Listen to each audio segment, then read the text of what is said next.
Hi, I'm Don Harrold. How are you? Today's Thursday, September 25th, 2008. This week I've received an awful lot of email from people who want to know my opinion about this bailout. And gee whiz, it's the largest bailout in the history of America. Barry Ritholtz tonight on Fast Money said it was the largest bailout in the history of the planet. He's right about that. Maybe even the history of the universe. I don't know if they have bailouts in other galaxies.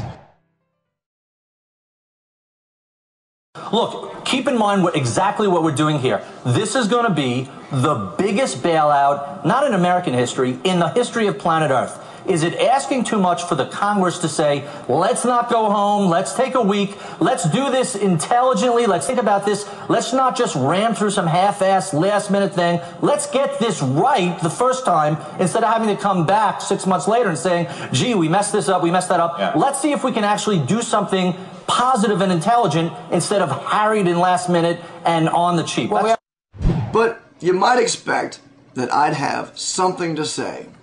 The truth of the matter is, I said what I was going to say about the bailout last year. I said what I was going to say about this bailout 2 years ago. I said all I had to say about this bailout before the word bailout was even used. You see, my opinion was that if the Federal Reserve began to cut interest rates last year, the market would drop through the floor, which it did. This was while the mainstream media was pumping Goldilocks and the economic nirvana. My opinion was that if the dollar continued to get hammered, inflation would go through the roof. And it did. This, of course, was while the Larry Kuduggos of the world told you that inflation wasn't a problem. Jim Cramer told you last year, for example, there wouldn't be any inflation in 2008. Oh, all the stories we were told. But my opinion about the bailout was last year. My opinion about the bailout was, well, last month. My opinion about bailouts is always going to be, in a free market, we don't want to be bailing people out. And what you need to do in this new world of bailouts is find ways to make money in this environment. Jim Cramer and I actually agree on that.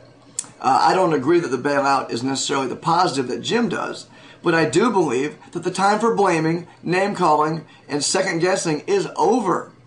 The time for you to figure out how to live in this economic environment is right now.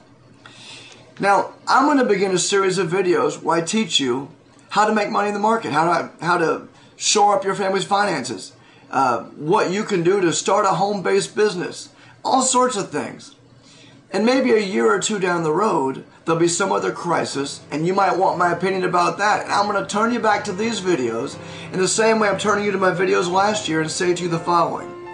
No matter what the environment is, you need to do what's right for your family and your business and your friends and your community and your country today so that if a bailout or crisis comes tomorrow, you're prepared. Until next time, I'm Don Harrold. Bye-bye.